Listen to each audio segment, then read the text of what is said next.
I think this is not only, obviously, the biggest fight of Terence Crawford's career, but in a career that's filled with almost nothing but huge fights, this is the biggest fight of Canelo Alvarez. I think he's going to have better endurance. Not being able to boil himself down like that, and even though it is a huge jump, I think we lose sight of the fact of how much he had to boil down and how gaunt he looked at one. Said you don't think, or you don't look into the weight difference. Why? Well, you know how to box. When you're as skillful as Terence Crawford is, weight don't really matter much. Max Kellerman has shared his final thoughts on the highly anticipated clash between Canelo Alvarez and Terence Crawford. As a key member of Netflix's elite broadcast team for this mega boxing event, Kellerman delivers his trademark sharp analysis and historical insight, highlighting what could become one of the most significant moments in boxing history. A great chin.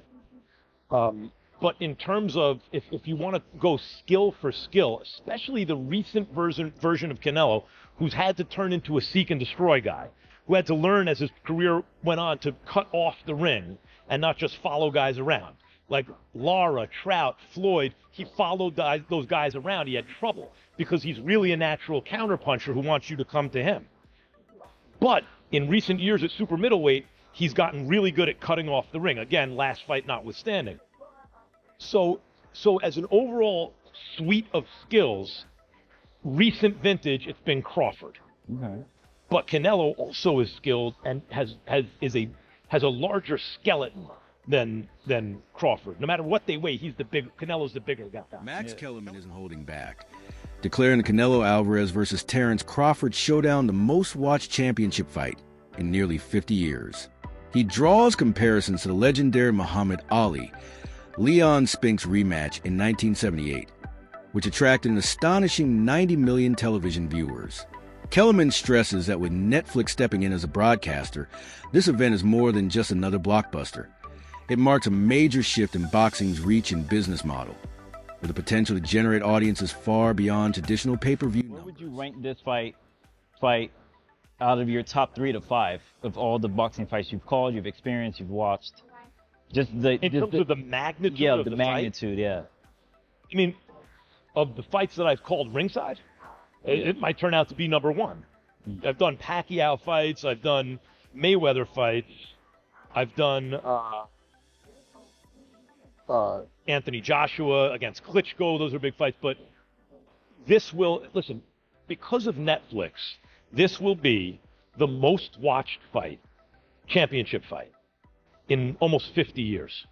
This is going to be because Muhammad Ali fought Leon Spinks in the rematch in 78, and they did 90 million TV sets. 90 million. And since then, what has even come close? The biggest fights have all been on pay-per-view. And they do 2 million buys. Oh my God, 4 million buys, Mayweather Pacquiao. As I keep saying, if 5 people per TV set per buy watch, that's 20 million people. This is going to do multiples of that. So when you look at it from like a commercial point of view, it'll easily be the biggest boxing event I've ever. At a recent press conference, fight promoter Dana White announced that Max Kellerman will return to the broadcast booth as part of Netflix's official commentary team for the highly anticipated Canelo Alvarez versus Terence Crawford showdown on September 13th, 2025. A veteran boxing analyst known for his work with ESPN and HBO, Kellerman will join John Onek and Hall of Famer Andre Ward in calling the action live from Allegiant Stadium. His inclusion marks a major comeback to televised boxing, and he expressed excitement at a press event, describing the fight as the perfect storm. Kellerman emphasized that both Canelo and Crawford are among the greatest pound-for-pound fighters of this era, noting that while Crawford has his vote as the current best, Alvarez held that universal recognition until recently. He underscored the rarity of such a matchup, pointing out that historically only about 25 to 30 fighters have ever been regarded as the top pound-for-pound, and now both men share that elite distinction. The first member of our broadcast team. He is the best boxing analyst in the sport. Ladies and gentlemen, Max Kellerman.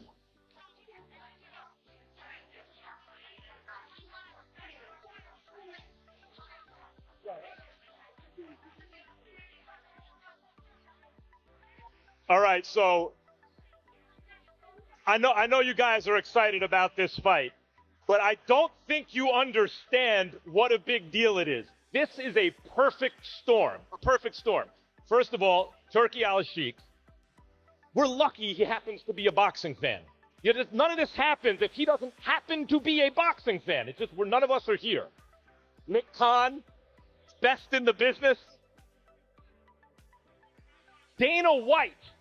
Dana White is the greatest combat sports promoter of my lifetime.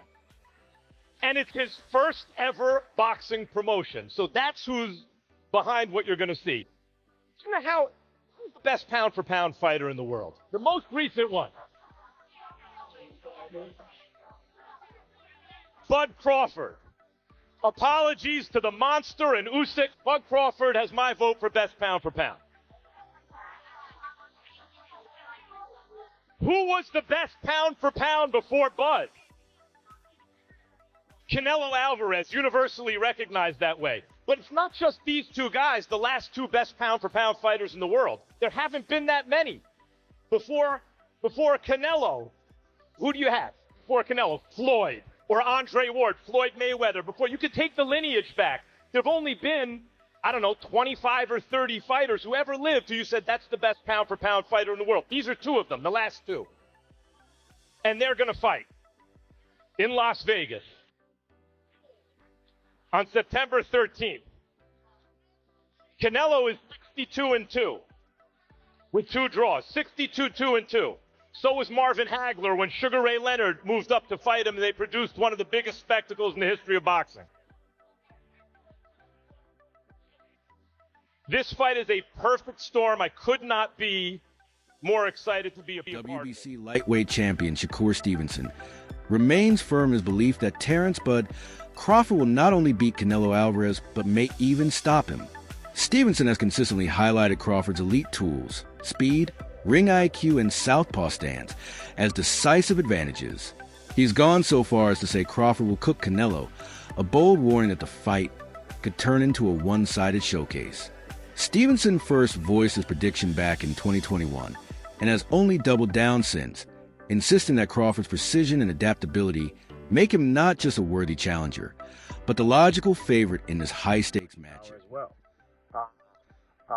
In the beginning, it's all the position balance. Like, both guys are going, trying to get balance, trying to find their rhythm, understanding their distance to where they can punch and at the same time avoid getting hit. It takes Crawford a little bit more time than I would say Canelo to get right to it. Canelo, although he is a prolific counterpuncher, fantastic counterpuncher, he tends to find his spots a lot quicker. And the indication of that is when, if you look at any of the boxers that Canelo has faced, Trout, even Danny Jacobs, even when he fought against Charlo, you just check out the first round. He usually takes off, just feels the power, cruises, see what these guys know, couple of feints, level changes, gathering information, right? Crawford does the same and similar things. So I think the first round's going to be a little calm and cautious round by both fighters. But in the second round, Canelo's going to start applying that pressure, man. Key engagement with Crawford is a little bit more difficult than a Charlo, okay? And let me explain this. So pre-engagement is the movements before you get into that sweet spot, which is mid-range, to be able to let your hands go, right? Both guys are trying to counter each other's movement. Both guys are looking at each other's, hands, trying to anticipate what they believe is going to come next. During those periods right there, Crawford is one of the best at it, okay? Because he's smart. He's cerebral. Like, a fighter to a fighter, we can feel when another fighter is like, oh, he's on my rhythm. Terence Crawford's unanimous decision victory over Israel Madrimov at 154 pounds did more than earn him another title. It elevated his legacy by capturing the WBA junior middleweight belt. In his debut at the weight, Crawford became a 4-division world champion, joining an elite club in boxing history. Remarkably, he is now the first male fighter in the 4-belt era to achieve undisputed status in 2 divisions, super lightweight and welterweight, highlighting his unmatched versatility and sustained excellence. This milestone underscores Crawford's consistent mastery across divisions and solidifies his place among the sport's all-time greats, showcasing a rare combination of adaptability, durability, and elite-level dominance. The Madrimov fight was far more than a win on paper. It demonstrated Crawford's ability to transfer his ring IQ, precise timing, and defensive prowess into a heavier division against naturally larger opponents. Madrimov was known for his strength and physicality, yet Crawford neutralized those advantages with accuracy, patience, and superior adaptability. The victory confirmed that his skill set transcends weight classes, allowing him not only to survive but to thrive at higher levels, cementing his reputation as one of boxing's most versatile and dangerous fighters regardless of division. Fire if you enjoyed this breakdown. Smash that like button. Loudspeaker, don't forget to subscribe for more boxing analysis and fight highlights. Speech balloon comment below your thoughts on Crawford's legacy and upcoming fights. Hit the notification bell so you never miss an update